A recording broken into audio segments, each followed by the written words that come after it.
뉴스 시작합니다. 김일수입니다. 한일중 정상회의가 오늘부터 이틀간 서울에서 열립니다. 삼국 정상이 만나는 건 4년 5개월 만입니다. 한일중 정상은 민생과 경제 분야 협력 재개를 위한 논의에 주력할 것으로 보입니다. 먼저 윤석열 대통령은 오늘 리창 중국 총리, 기시다 후미오 일본 총리와 연쇄 양자 회담을 가졌습니다. 잠시 뒤엔 공식 환영 만찬이 열립니다. 먼저 한중 정상회담에선 한중 FTA 2단계 협상을 재개하기로 하는 등 그동안 경색됐던 한중 관계를 개선하기 위한 모멘텀을 마련하는 데 뜻을 모았습니다. 대통령실 취재 중인 출입기자 연결하겠습니다. 자, 조영민 기자, 아직도 외교 일정 진행 중입니까? 네, 맞습니다. 잠시 후 윤석열 대통령이 주재하는 한일중 정상회의 환영 만찬이 진행될 예정입니다. 본격적인 삼국 정상회의에 하루 앞서 방한한 양국 대표단을 환영하고도 축하하는 성격의 자리입니다. 앞서 윤 대통령은 이틀간 진행될 한일중 정상회의 일정의 시작으로 리창 중국 총리와의 양자 회담을 가졌습니다. 중국 총리의 방한은 지난 2015년 리커창 총리의 방한 이후 9년 만입니다. 윤 대통령은 대통령실 입구까지 나와 리창 총리를 맞이했습니다. 본격적인 회담 시작에 앞서 공개된 모두 발언에서 양국 모두 한중 간 협력을 강조했습니다. 양국이 앞으로도 계속 교류와 협력을 강화하고 서로 존중하며 공동 이익을 추구해 나가기를 희망합니다. 我们都坚持相互尊重，通过平等对话、真诚沟通，不断地深化友好互信。 양국은 한중 외교안보 대화를 신설해 다음 달 첫 회의를 열기로 했습니다. 외교와 국방부 고위급이 각 2명씩 참여하는 한중 안보협력 고위급 대화체를 신설하는 겁니다. 또 중단돼 있던 한중 투자협력위원회를 다시 재개하는 등 경제와 투자 분야 협력도 확대하기로 했습니다. 한중 간 상품 교역을 넘어 서비스와 문화 분야까지 범위를 확장하는 FTA 2단계 협상도 재개하기로 했다고 대통령실은 밝혔습니다. 무엇보다 중국과의 회담에서는 이 한반도 비핵화 등 북한 관련 이슈가 언급될지가 관심이었습니다. 윤 대통령은 회담에서 북한이 핵 개발을 지속하고 러시아와의 군사 협력을 지속하는 상황에서 중국이 안보리 상임 이사국으로서 평화의 보루 역할을 해달라 당부했다고 대통령실은 밝혔습니다. 다만 시진핑 중국 국가주석의 방한이나 윤 대통령의 방중은 거론되지 않은 것으로 전해집니다. 지금까지 용산 대통령실에서 채널A 뉴스 조영민입니다. 한중 정상회담에 이어서 한일 정상회담도 열렸습니다. 윤석열 대통령과 기시다 후미오 총리는 내년 한일 국교 정상화 60주년을 맞아 한일 관계를 한층 더 도약시키기 위한 준비를 하자고 입을 모았습니다. 라인 야후 사태 등 현안들도 두루 논의했다고 합니다. 취재기자 연결되어 있습니다. 자, 김유빈 기자, 어떤 논의가 있었습니까? 네, 4시 30분부터 50여 분간 진행된 한일 정상회담에선 양국이 실질적으로 협력을 확대할 수 있는 방안들이 두루 논의된 것으로 전해집니다. 특히 12년 만에 재개된 셔틀 외교에 대해 윤 대통령과 기시다 후미오 총리가 한 목소리로 환영의 뜻을 밝혔는데요. 들어보시죠. 12년 만에 셔틀 외교가 재개된 이후 1년 남짓 한 기간 동안 총리님과 제가 각각 2번씩 양국을 오가게 된 것을 기쁘게 생각합니다.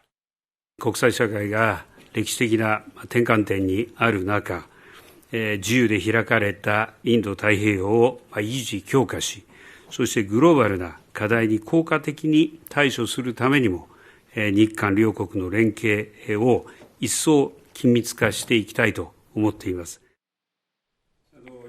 이어진 비공개 회담에선 라인 야후 사태를 포함해 현안들이 자유롭게 논의된 것으로 전해지는데요.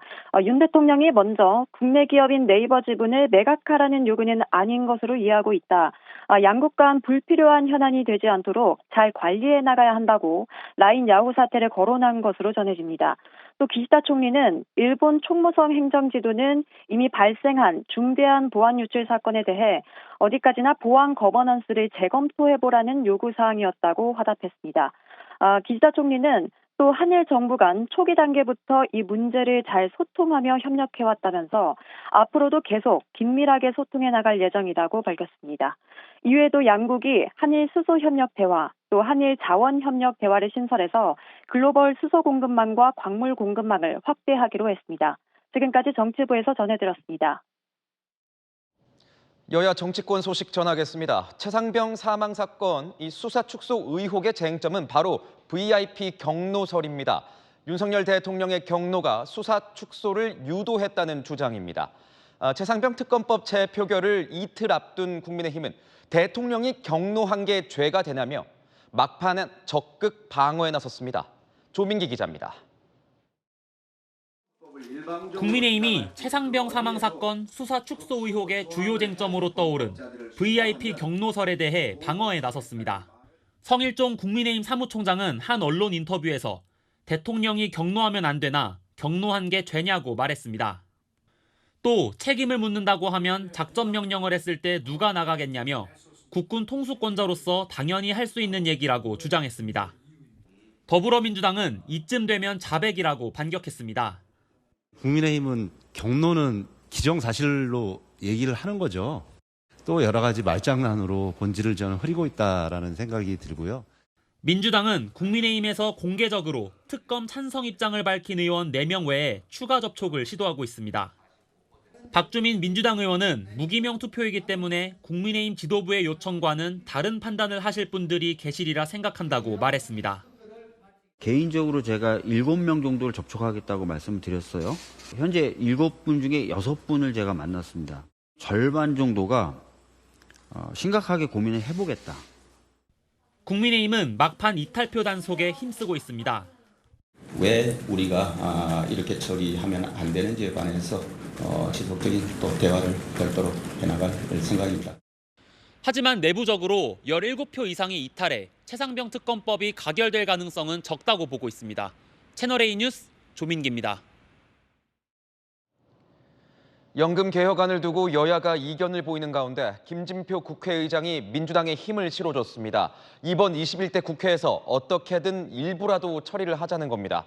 반면 여당과 대통령실은 졸속 개혁이 우려된다며 다음 22대 국회에서 처리하자는 입장을 분명히 밝혔습니다. 이세진 기자가 전합니다.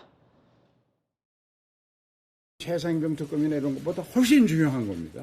이 기회를 살리지 않는 것은 저는 국민의 대표인 국회가 헌법상의 의무를 해태하는 것이다. 죄 짓는 것이다 라고 생각합니다.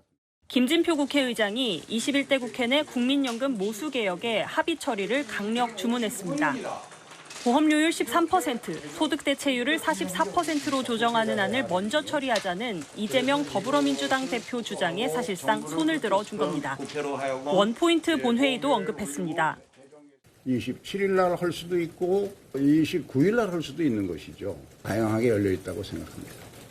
21대 국회 연금개혁특위 야당 간사인 김성주 민주당 의원도 입장문을 내고 후끈 달아오른 지금이 바로 적기라고 압박했습니다. 김 의원은 21대 국회에서 모수개혁을 먼저 마무리하고 구조개혁 방안은 양당 대표가 서명하는 여야 합의문에 담으면 된다고 주장했습니다. 국민의힘은 반대 뜻을 확실히 했습니다. 민주당의 연금 쇼에 휩쓸려 처리할 법안도 아닙니다. 여야 간 몇 사람만이 모여 얼렁뚱땅 졸속으로 합의 처리를 진행할 사안이 아닌 것입니다. 대통령실 고위 관계자도 여야가 시간에 쫓겨 결정하기보다 국민과 청년 세대 의견을 충분히 반영해야 한다고 일축했습니다. 민주당의 단독 처리 가능성은 낮아 21대 국회에서 연금 개혁 통과는 사실상 무산된 것으로 보입니다. 채널A 뉴스 이세진입니다. 열왕열왕 시작하겠습니다. 정치부 최수연 기자 나왔습니다. 첫 번째 주제 보겠습니다. 양문석 민주당 안상갑 당선인이 보이는데 누가 구태 정치를 했다는 겁니까? 네, 바로 우상호 민주당 의원입니다. 양문석 당선인 오늘 SNS에서 구태 정치라며 같은 당 중진인 우 의원을 강하게 비판했습니다. 양 당선인은 시대 정신이 20년 전에 멈춰선 작자들이 전통 운운하면서 내부 총질을 하고 있다며 공부 좀 하면 좋겠다, 무식하면 용감하지요 우상호 씨라는 원색적인 비난도 내놨습니다. 발언 수가 굉장히 높은 것 같습니다. 양 당선인 같은 경우에는 아직 당선인 신분이잖아요. 우상호 의원은 당내 4선 중진인데 왜 이런 비판을 내놓은 겁니까? 네, 국회의장 선거에 당심을 반영해야 한다는 주장을 우 의원이 공개 반박했기 때문입니다. 추미애 당선인의 탈락 이후에 당 일각에서는 국회의장도 당원들이 뽑을 수 있어야 한다고 주장하고 있죠. 우리 당 의장을 뽑을 때 똑같이 국회의원 50%에 권리당원 50% 하면 왜 안 돼? 의원들의 100% 고유 영역으로 있던 부분 최소 10% 정도는 당원들의 의견을 반영하는 것이 어떠냐. 이를 당의 중진이기도 한 우 의원이 공개 반박했던 건데요. 우 의원은 원내직은 국회의원이 뽑는 게 우리 당이 오랫동안 정착해온 룰이다. 민주당의 원칙, 오랜 토론은 지키는 게 좋다면서 공개적으로 반대 의사를 밝혔습니다. 우 의원, 초선 당선인에게 강도 높은 비판을 들었잖아요. 그렇다면 기분이 썩 좋지는 않을 것 같아요. 네, 우 의원은 따로 입장을 밝히지는 않았습니다. 양 당선인은 지난 총선에서도 고 노무현 전 대통령을 향한 막말과 부동산 편법 대출 논란을 일으킨 바 있죠. 네, 다음 주제 보겠습니다. 홍준표 대구시장 요새 자주 보입니다. 누구 탈당을 언급한 겁니까? 네, 윤석열 대통령입니다. 홍 시장 최근 연일 한동훈 전 국민의힘 비상대책위원장과 여당을 향한 강도 높은 비판을 이어가고 있죠. 오늘은 윤 대통령의 탈당 가능성을 시사했습니다. 홍 시장은 여당이 대통령을 보호하지 못하고 질이 멸렬하면 윤 대통령은 중대 결심을 하지 않을 수 없다는 글을 올렸습니다. 또 국민의힘이 윤 대통령과 한 몸이 되지 못하면 대통령은 선택의 여지가 없다면서 국민의힘은 소수당으로 전락하게 되고 작동산이 정당이 될 수도 있다는 주장도 했습니다. 야당의 특검 공세를 여당이 한마음으로 막지 못할 경우 대통령도 결단할 수밖에 없고 그렇게 되면 국민의힘 또한 108석의 소수 야당이 될 수 있다는 취지로 해석됩니다. 그런데 이 홍 시장이 탈당 가능성을 언급한 게 처음이 아니지 않습니까? 네, 홍 시장 지난주에는 본인의 탈당 가능성을 시사하기도 했습니다. 이후 해당 글은 삭제됐는데요. 당내에서는 홍 시장을 향한 비판이 이어졌습니다. 이 당이 본류를 지켜왔다면 이 당을 한 번도 떠나지 말았어야죠. 근데 홍준표 시장 지난번 공천 못 받고 당 떠나지 않았습니까? 예. 이거는 홍준표 시장이 실수하셨다 이런 어떤 느낌이 딱 드는 게 나는 본류고 다른 어떤 사람들을 비판을 했잖아요. 근데 갑자기 본류가 탈당하겠다. 하지만 제가 취재해보니까 친윤, 친한 모두 대통령 탈당 가능성에는 선을 긋고 있습니다. 그렇군요. 자, 다음 주제 보겠습니다. 한동훈 전 비대위원장이 보이는데 팬클럽 회원수가 4배나 증가했습니까? 네, 한 전 위원장의 팬클럽 가입자 수를 살펴보면요. 총선 전에 18,000여 명에서 최근 73,000여 명으로 4배가량 증가했습니다. 국민의힘 전당대회가 한여름에 치러질 가능성이 높아지면서 지지층도 결집하는 분위기인데요. 당 핵심 관계자는 룰 변경에 대한 의견 수렴만 마무리되면 7월 말에서 늦어도 8월 중순 사이엔 전당대회가 열릴 수 있다고 했습니다. 한 전 위원장 이 전당대회 출마 가능성 계속 나오고 있지 않습니까?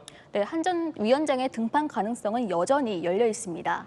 최근 정부의 해외 직구금지 정책을 비판하며 당권 도전에 희동을 걸었다는 해석이 나옵니다. 친한계에서도 출마에 힘을 싣고 있죠. 우리 당의 지지율이 30%대가 무너지지 않았습니까? 돌파구를 찾는 과정에서 한동훈 위원장을 계속 소환하는 상황이 오게 되는 것 같은데. 한 친한계 인사는 한동훈 외 대안이 없다 이런 목소리가 나올 때가 한 전 위원장이 나설 때라고 전했는데요. 한 전 위원장이 대안이 될 수 있을지 지켜봐야겠습니다. 네, 잘 들었습니다. 지금까지 여랑야랑이었습니다. 음주뺑소니 혐의로 구속된 트로트 가수 김호중 씨에 대한 도 넘은 일부 팬덤의 행태가 이 도마에 오르고 있습니다. 이번엔 김호중 씨의 학교 폭력 의혹을 제기한 유튜버를 향해 살인 예고 글까지 올렸습니다. 이세아 기자가 취재했습니다. 최근 한 유튜버가 가수 김호중 씨가 고등학교 시절 학교 폭력을 저질렀다는 의혹을 제기했습니다. 지난 22일 김 씨한테 폭행을 당했다는 피해자들의 인터뷰를 공개한 겁니다. 피해자는 김 씨가 왜 인사를 안 하느냐며 30분 넘게 때렸다고 주장했습니다. 그리고 이틀 뒤 한 온라인 커뮤니티에는 학폭 의혹을 제기한 유튜버에 대한 살인 예고글이 올라왔습니다. 주로 김 씨 팬들이 활동하는 커뮤니티에 유튜버를 죽이겠다는 내용이 게시된 겁니다. 해당 유튜버는 도를 넘은 팬심이 어디까지인지 놀라울 따름이라며 내일 오전 경찰에 고소하겠다고 밝혔습니다.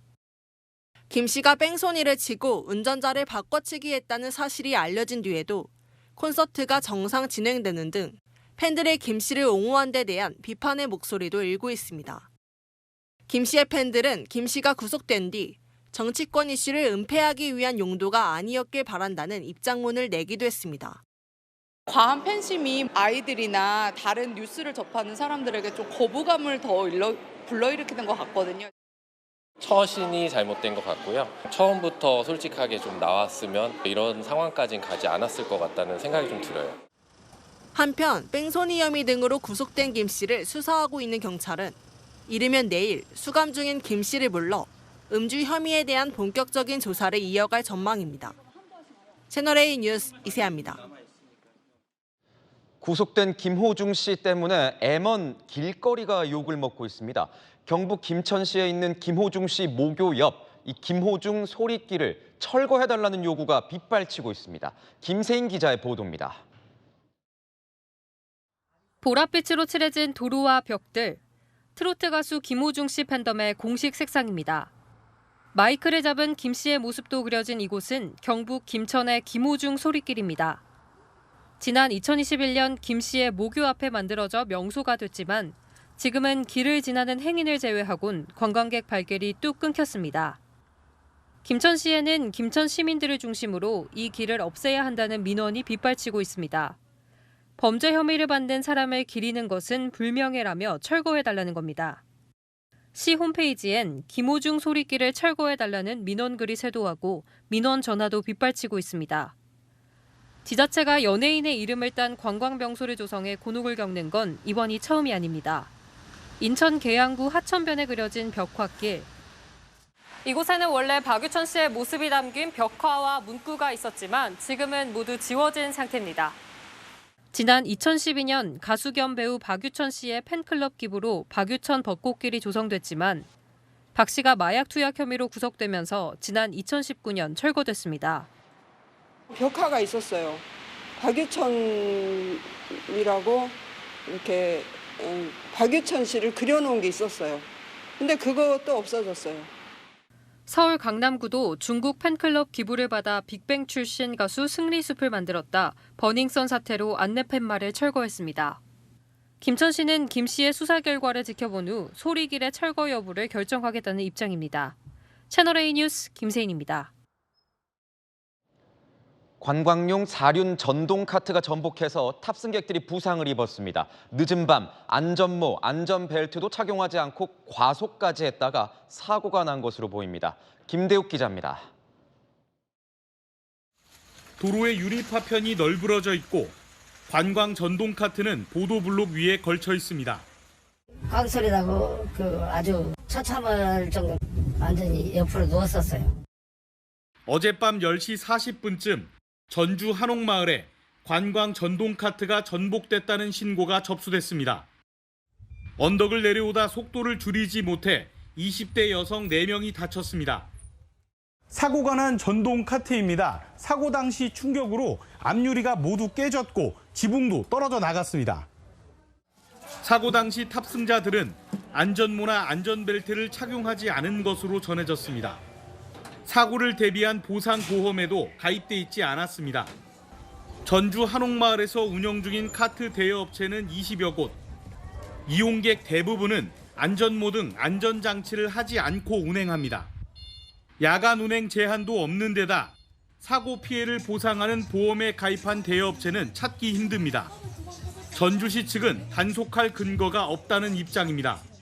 저희가 단속 권한은 일단 없어요. 지도 위주로 하고는 있는데 자칫 더 큰 사고로 이어지기 전에 안전 사각지대에 놓인 관광 카트에 대한 관리 감독이 필요해 보입니다. 채널A 뉴스 김대욱입니다. 비번인 소방관이 아내와 함께 심정지 환자를 구한 사연이 뒤늦게 화제를 모으고 있습니다. 아내의 이 날카로운 눈썰미가 결정적인 역할을 했습니다. 권경문 기자입니다. 나무가 우거진 숲길을 달리던 차량 한 대. 길 옆 숲풀 사이로 쓰러진 듯한 사람과 자전거를 스쳐 지나더니 이내 속도를 늦추고 멈춰섭니다. 지난 16일 오후 1시쯤 부산 금정구의 한 도로에서 산악자전거를 타고 달리던 50대 남성이 의식을 잃고 쓰러졌습니다. 쉬는 날 아내와 드라이브를 가던 20년차 소방관이 발견해 응급처치를 했습니다. 처음에는 그냥 쉬고 있는 사람인 줄 알고 지나갔는데 특히 와이프가 좀 돌아가서 한번 확인해보자 그런 의견을 먼저 줘가지고 이 소방이가 구급차가 오기까지 7분간 심폐소생술을 했고 남성은 다행히 병원으로 옮겨진 뒤 건강을 회복했습니다. 도심 거리에 새 한 마리가 날아들더니 건물 유리창에 부딪힙니다. 떨어진 새가 꿈틀대다 인도를 벗어났고 한동안 방치된 새 옆을 차량들이 아슬아슬하게 지나갑니다. 그때 지나가던 시민이 새를 살펴보다 놀라고는 새를 조심스레 들어올려 어딘가로 데려갑니다. 서울 해화동 명륜파출소에 부상을 입은 새가 들어온 건 지난달 18일. 알고 보니 천연기념물인 올빼미과 맹금류 소쩍새였습니다. 생긴 것도 이제 특이하길래 아 이거 보통 새가 아닌 것 같다. 혹시나 이제 목마를까봐 물도 한 잔 놔주고. 한국야생조류협회로 보내진 소쩍새는 치료를 받아 회복한 뒤 방생을 앞두고 있습니다. 채널A 뉴스 권경문입니다. 요즘 대학 가는 축제 기간입니다. 한 대학 축제에서 장기 자랑 상품으로 걸그룹이 마시던 생수병을 제공해서 논란이 일고 있습니다. 서창우 기자의 보도입니다. 마이크를 든 사회자가 한 남성에게 말을 겁니다. 무대 위에 올려져 있는 생수병 2개를 이리저리 살펴보더니 오른쪽에 있는 생수병을 집어들어 남성에게 건넵니다.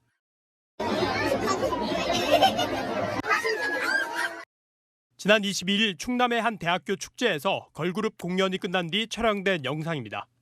당시 사회자가 장기자랑을 진행하면서 상품으로 걸그룹이 공연 중 마신 생수병을 참가자에게 상품으로 준 겁니다. 이 영상이 SNS와 온라인 커뮤니티에 퍼지면서 무례하다, 학생도 기분 나쁘고 걸그룹도 기분 나쁠 것이라는 비난 여론이 일었습니다. 결국 사회자와 학교 학생회 측은 고개를 숙였습니다. 사회자는 장기자랑을 한 학생들은 선물을 받기 위해 나왔는데 그 선물이 걸그룹 물병이라서 당황을 한 학생도 있었다면서 미숙한 진행으로 일어난 일이니 자신을 질책해달라고 했습니다. 학생회 측도 학교 측과 협의되지 않은 사회자 돌발 행동이었다며 불미스러운 일이 발생하지 않도록 재발 방지를 약속한다고 밝혔습니다. 채널A 뉴스 서창호입니다. 의대 증원이 확정되면서 교육계, 학부모와 학원가가 분주해졌습니다. 의대 증원이 비수도권 대학 중심으로 이루어지고 정원의 상당수는 지역 인재 전형으로 뽑을 계획인 만큼 일부 학생들은 아예 지방 유학까지 준비하고 있습니다. 홍란 기자입니다. 주말 오후 대치동 학원가에서 만난 초등생, 중3 아이를 둔 학부모는 지방 유학을 고민 중입니다. 여름방학 때 이사를 해서 거의 충청권이 그나마 좀 가깝고 대치동 이용하려면 충청도가 가장. 요즘 학부모 사이에선 의대 입시를 위해 탈대치를 해야 한다는 말까지 나온다며 직장까지 그만두는 걸 생각 중입니다. 저는 내 직장을 그만두고라도 가야 되나. 서울 말고 반영을 틀어서 탈대치 얘기가 많이 나오더라고요. 지방 학원으로 서울 등 수도권 학부모들의 문의도 쇄도하고 있습니다. 이동을 해서 이제 지내게 되면 자격 조건이 되는지, 정말 그 인원을 정말 다 선발하는 게 맞는 건지. 27년 만에 의대 정원이 사실상 확정되면서 특히 증원 규모가 많은 지방의대 입시로 관심이 커지고 있는 겁니다. 비수도권 26개 의대는 지역 인재 전형으로 1,900명 안팎을 선발할 것으로 전망되는데 기존 1,071명에서 2배 가까이 늘어나는 겁니다. 이들 의대 모집 정원의 61%에 달하는 규모입니다. 지역 인재 전형은 해당 지역에서 고등학교를 졸업해야 자격이 있고 2028학년도 대입부터는 중학교까지 나와야 합니다. 반면 현재 지방 의대 학생은 낮아진 문턱에 수도권 의대로 재도전하고 있습니다. 소위 말한 스카이 대학 학생들이 지방의대 또는 약대생들이 다시 의대를 도전하는 거죠. 윤석열 대통령은 증원이 이뤄진 대학과 적극 협력해 대입 시행 준비에 만전을 기해달라고 관련 부처에 당부했습니다. 채널A 뉴스 홍란입니다. 신혼 여행지로 유명한 남태평양 뉴칼레도니아에서 유혈 소요 사태가 2주 가까이 이어지고 있습니다. 상황이 갈수록 격화되면서 현재 머물던 우리 국민 6명이 긴급 철수했습니다. 조아라 기자입니다. 남태평양의 프랑스 영토 뉴칼레도니아. 현지 시각 어제 아침 이곳에 머물던 한국인 6명이 급히 철수하며 촬영한 영상입니다. 단기 여행객들인 이들은 어제 출국했습니다. 공항 이동 중에도 방화 사건이 발생하는 등 출국 직전까지 불안에 떨어야 했습니다. 중심부 그 호텔에 있는 근처에서 이게 틀렸어요. 배가 왔다 갔다 할 수 있는 곳이라든지 그런 곳은 괜찮고 교통수단은 100분이 없고 도로는 다 막힌 상태예요. 최근 이 지역 내 프랑스 지지 세력과 분리 독립을 주장하는 세력 간 물리적 충돌이 이어지면서 치안이 크게 악화됐기 때문입니다. 현재 남은 소수의 우리 교민들은 밤마다 들려오는 총격전 소리에 잠도 이루지 못하고 있습니다. 통행 금지 상태이기 때문에 이제 6시 이후에는 움직일 수가 없고 밤을 새고 그러죠. 새벽 5시, 6시 돼야지 이제 자기 시작해가지고. 지방선거 투표권을 뉴칼레도니아에 10년 이상 거주한 프랑스 시민권자로 확대하는 개헌안이 프랑스 의회를 통과한 데 대해 원주민들이 반발하고 있습니다. On espère que notre voix, notre dignité, notre fierté d'être un peuple, le peuple de Kanaki, soit écoutée au niveau de l'Assemblée nationale. 이달 13일부터 시작된 시위로 거리 곳곳은 전쟁터로 변했습니다. 뼈대만 남은 채 모두 타버린 건물이나 자동차들도 적지 않습니다. 프랑스 헌병 2명과 민간인 5명이 숨지는 인명피해도 발생했습니다. 우리 정부는 뉴칼레도니아 교민의 안전을 위해 다양한 조치를 마련 중이라고 밝혔습니다. 채널A 뉴스 조아라입니다. 러시아군이 주말 대낮에 우크라이나의 대형 쇼핑센터를 공격했습니다. 수십 명의 사상자가 발생했는데 우크라이나는 러시아의 광기이자 명백한 테러라고 비난했습니다. 문예빈 기자의 보도입니다. 빨간 건물에 연기가 치솟더니 갑자기 지붕이 폭발하고 파편이 여기저기 흩어집니다. 불길은 순식간에 번지고 놀란 사람들은 혼비백산에 달아납니다. 현지 시각 어제 낮 우크라이나 하르키우의 한 대형 가정용품 판매점에 러시아가 쏜 폭탄 2발이 떨어졌습니다. Пригнулись, упали на пол. Был второй прилет, нас засыпало. Засыпало, оклемались, гарь, копоть, начали ползти наверх. 로이터 등 외신 보도에 따르면 이번 폭격으로 최소 12명이 사망했고 40명 이상이 다친 것으로 알려졌습니다. 16명은 소재조차 파악되지 않고 있는 것으로 알려졌습니다. CNN은 공습 장소가 1만 제곱미터, 약 3,000평 규모의 대형 매장이고 시점도 주말 낮이었던 만큼 피해 규모가 적지 않았다고 보도했습니다. 볼로디미르 젤렌스키 우크라이나 대통령은 당시 매장 안에 200명 이상이 있었다며 민간인을 표적으로 한 미친 짓이라고 규탄했습니다. Цей удар по Харкову – черговий прояв російського божевілля. Божевільні, як Путін, здатні вбивати і тероризувати людей так підло. 러시아 관영 타스 통신은 상점 내부의 군부대 가게와 지휘소를 파괴한 것이라고 보도했습니다. 반면 하르키우 주지사는 매장 내 군 관련 시설은 단 한 개도 없었다며 러시아 측의 주장을 반박했습니다. 러시아는 푸틴 대통령의 집권 5기 시작 이후 우크라이나에 대한 공세를 한층 강화하고 있습니다. 채널A 뉴스 문예빈입니다.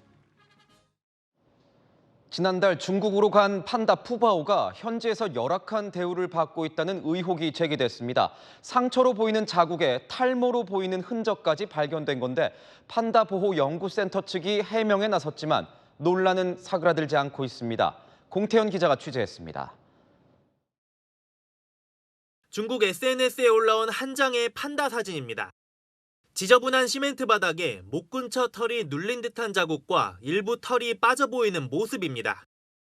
지난달 초 한국을 떠난 푸바오가 현지에서 열악한 대우를 받는다고 중국 현지 보도와 누리꾼들 사이에서 의혹이 제기된 겁니다. 또 다른 중국 SNS에는 푸바오를 외지인이 몰래 촬영한 것 같은 영상도 게시됐습니다.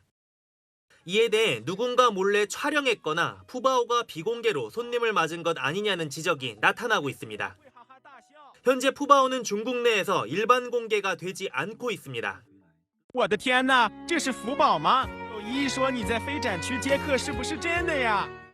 논란이 커지자 당국은 특별 SNS 계정을 만들어 급히 진화에 나섰습니다. 판다보호 연구센터는 직원이 아닌 사람이 번식원에 들어가 접촉하거나 사진을 찍은 정황은 발견되지 않았다고 설명했습니다. 인터넷에 떠도는 푸바오 사진 촬영자 등에 대해서는 경찰에 신고했다고도 밝혔습니다. 어제는 실시간으로 사육사가 푸바오에게 먹이를 주는 모습도 공개했습니다. 센터는 푸바오 적응 상황에 따라 가까운 시일 내에 개방구역으로 옮겨 일반 공개될 예정이라고 밝혔습니다. 채널A 뉴스 공태현입니다. 인도의 한 실내 게임 센터에서 화재가 발생해 어린이 4명을 포함해 27명이 사망하는 이 대형 참사가 발생했습니다. 한 아동병원에서도 불이 나 신생아 7명이 목숨을 잃었습니다. 김단비 기자입니다. 타오르는 불길을 잡기 위해 남성들이 분주하게 움직입니다. 소방 호스를 가져와 안쪽에 뿌려보지만 역부족입니다. 현지 시각 어제 오후 4시 30분 인도 서부 구자라트주 라지코트시에 있는 건물에서 불이 났습니다. 이 건물은 아이들이 뛰어노는 트램펄린, 볼링 시설 등이 모여있는 게임 센터로 주말이라 어린이를 동반한 가족 이용객이 많았습니다. 화재로 어린이 4명을 포함해 27명이 목숨을 잃었다고 현지 매체는 전했습니다. Fire broke out in the TRP gaming zone. We are trying to retrieve as many bodies as possible. As of now, around 20 bodies have been recovered and they have been sent to the hospital for further investigation. 건물벽이 불이 잘 붙는 섬유로 돼 있는 데다 출입구가 무너지면서 피해가 컸다고 현지 언론은 보도했습니다. 현지 시각 어젯밤 화염이 건물 전체를 집어삼켰습니다. 불이 난 곳은 인도 뉴델리의 한 아동병원으로 병원에 있던 산소통이 폭발해 화재로 번졌습니다. 출동한 소방이 입원해 있던 12명의 신생아를 구출해 인근 병원으로 옮겼지만 7명의 신생아가 사망했다고 CNN 등 외신은 전했습니다.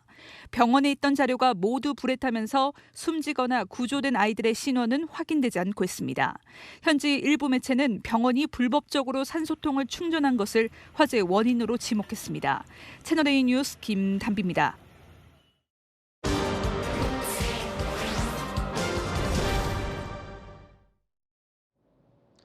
마약을 일부 허용했던 나라들이 다시 유턴하고 있습니다.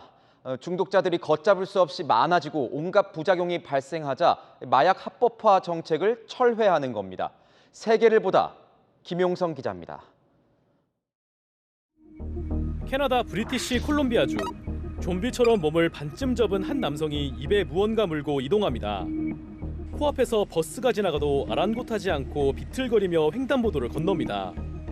이 지역은 지난해 1월부터 2.5g의 마약까지는 소지해도 처벌하지 않도록 시범 운영해 왔습니다. 하지만 마약 중독자들이 거리에 넘쳐나자 결국 주정부는 1년 4개월 만인 이달 초 공공장소의 사용을 금지했습니다. 주정부 관계자는 채널A와의 인터뷰에서 불특정 다수에게 피해가 가지 않도록 공공장소를 보호하려는 조치라고 밝혔습니다. Once again, when those conditions in a hospital become problematic, there's nothing the police can do about it. 미국 오리건주도 3년 전 소량의 마약 소지자에 대해 최대 $100, 우리 돈 약 13만 원의 벌금만 내게 하며 사실상 마약을 합법화했는데 폐해가 잇따르자 결국 올해 9월부터 다시 처벌 기준을 강화하겠다고 밝혔습니다. At the same time that decriminalization happened, and then we saw an explosion in public drug use downtown, and unfortunately that brought other issues into downtown, such as, gun violence and other crime. It became very, very obvious that what was happening on the streets of Portland and what was happening on Main Street, Oregon, was unacceptable. We could not wait any longer to wait for the system to catch up. 세계 각지에서 마약을 합법화한 것은 가벼운 중독자들을 처벌하지 않는 대신 치료의 무게를 두고 남는 공권력으로 거대 마약 조직 검거에 집중하겠다는 취지였습니다. 하지만 결과는 예상 밖이었습니다. 마약 사용량이 걷잡을 수 없이 많아졌고 과다 복용으로 목숨을 잃은 사람들도 계속 늘어난 겁니다. 2년 전 의료용 목적이 아닌 대마까지 합법화했던 태국도 최근 다시 의료용으로만 사용토록 빗장을 걸어 잠그고 있습니다. 남용했을 때 생기는 파장이 매우 심각하거든요. 차선의 길을 찾아가고 있는데 트라이 앤 에러를 하고 있는 과정이다. 현지 언론들은 신중해야 할 마약 정책이 충분한 사전 준비 없이 진행돼 실패했다며 전체적인 재정비가 필요하다고 지적했습니다. 세계를 보다 김용성입니다.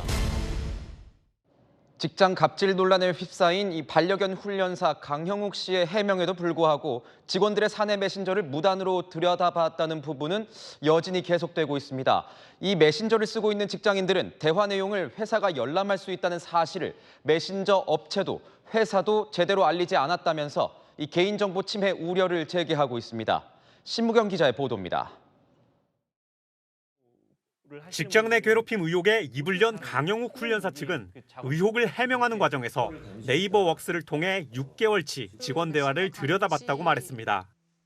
처음에는 뭐 직원들 대화가 이렇게까지 다 나오네 하고 조금 남의 일기장 훔쳐보는 느낌이 들고 이거는 좀 아닌 것 같아 하고 나가려고 했는데 네이버웍스의 전 세계 이용자는 480만 명입니다. 이번 사건으로 업무용 메신저 대화가 열람 가능하다는 사실을 알게 됐다는 직장인이 많습니다. 제가 주고받은 메시지를 볼 수 있다. 이런 사실을 공지받은 적은 따로 없고 굉장히 불쾌하죠. 회사에 처음으로 들어와서 메신저를 이제 이용하는 입장에서 이거를 회사가 볼 수 있다 이런 생각은 전혀 하지 못했고요. 네이버는 메신저를 쓰는 고객사, 기업에 이런 우려를 알리고 사전 동의를 받도록 하고 있다고 말합니다. 사실상 기업 구성원에게 알릴 의무는 기업에 있다는 취지입니다. 네이버웍스 홈페이지에서 대화 열람이 가능하다는 내용은 5번 클릭해야 확인할 수 있습니다. 개인정보 보호에 네이버가 소홀하다는 지적이 나오는 부분입니다. 서비스를 이용하는 노사뿐 아니라 플랫폼 기업들도 개인정보 보호에 관련된 사회적 책임을 위해 더욱더 노력해야 될 것으로 생각됩니다. 네이버를 비롯해 업무용 메신저 제공사와 기업들의 더 적극적인 사전 고지가 필요하다는 지적입니다. 채널A 뉴스 신무경입니다. 중국산 제품들의 이 안전성 논란이 이어지는 가운데 해외 직구뿐 아니라 국내 오픈 마켓에서도 제조국 정보가 불분명한 제품들이 버젓이 팔리고 있는 것으로 확인됐습니다.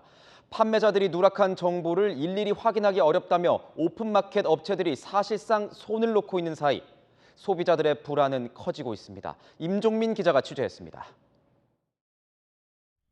스트레스 해소용 인형, 말랑이 등의 이름으로 판매되는 장난감입니다.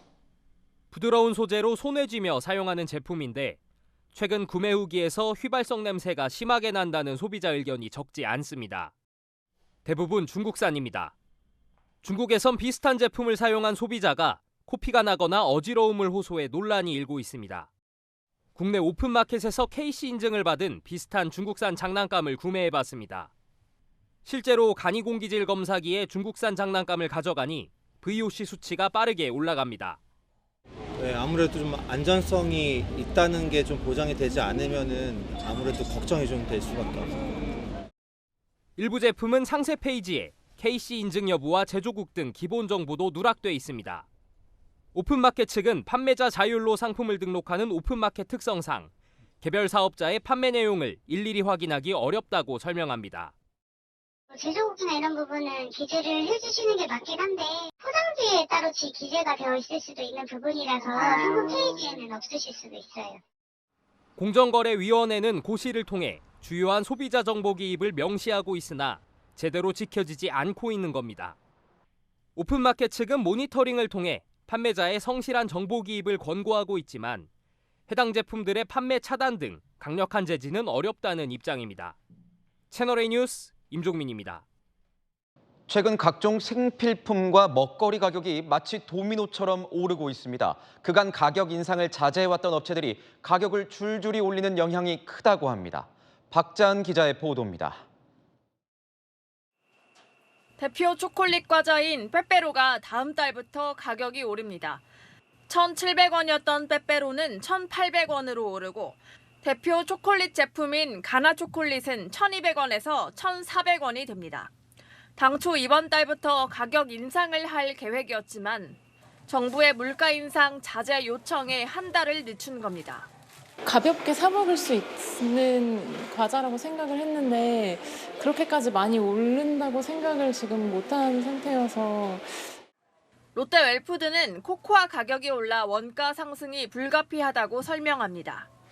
실제 지난 10년 넘게 톤당 2,000에서 3,000달러를 유지해온 코코아 선물 가격은 이상기후와 병해로 이번 달 톤당 7,000달러로 1년 만에 3배나 올랐습니다. 최근 식품업계의 가격 인상은 도미노처럼 번지고 있습니다. 밥상 단골인 동원김도 다음 달부터 10% 넘게 오르고 간장업계 1위 샘표 양조 간장도 다음 달 중순 평균 9% 오릅니다.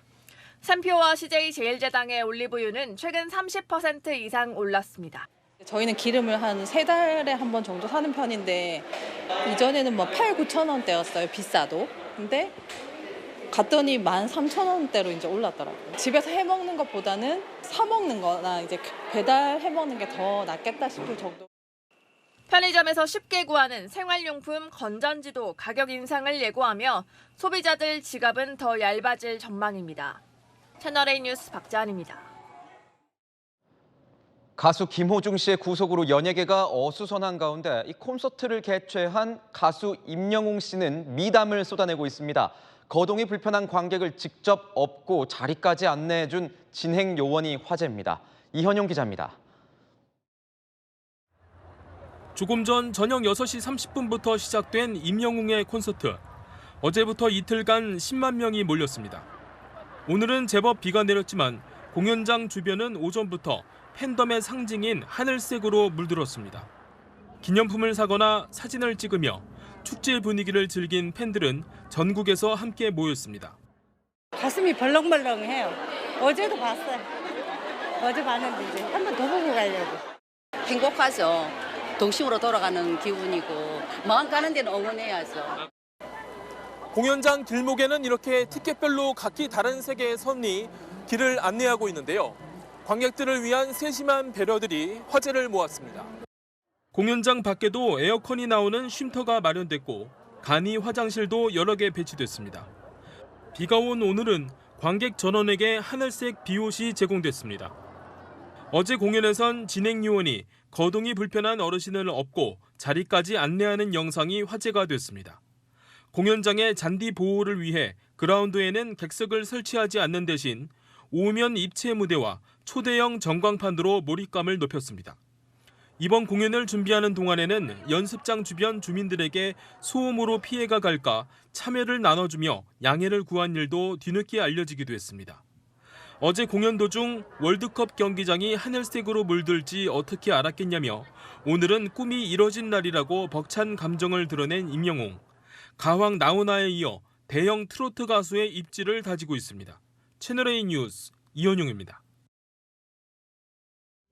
현재 전국에 비가 내리고 있는데요. 앞으로 새벽까지 충청과 남부에는 시간당 10에서 30mm의 강한 비가 예보돼 있습니다. 대기 불안정으로 곳곳에는 천둥 번개가 치겠습니다. 자세한 비의 양은 충북과 경북 내륙, 전북 북부에 최고 60mm가 내리겠고요. 그 밖의 지역은 5에서 40mm 정도입니다. 비는 내일 새벽이면 대부분 그칩니다. 다만 제주는 아침까지 이어지는 곳이 있겠습니다. 내일 아침 기온은 서울이 14도로 수도권은 다소 선선하겠고요. 한낮에는 서울 23도, 대전과 전주 22도로 오늘보다 기온이 낮겠습니다. 비가 그친 뒤 하늘은 맑아지겠고 화요일 낮부터 기온은 차차 올라 다시 낮더위가 이어집니다. 날씨였습니다.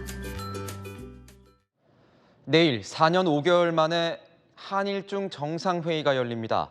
북핵과 미중 패권 경쟁, 대만 문제까지 맞물리면서 동북아 정세는 지정학적으로 불확실성이 커진 상태입니다. 식냉전을 방불케 하는 지금 단순히 사진 찍는 데 그치지 않고 실질적인 협력과 평화 구축의 계기를 마련하는 기회가 되길 바랍니다. 마침표 찍겠습니다. 실질적인 협력의 계기가 되길. 뉴스에이 마칩니다. 고맙습니다.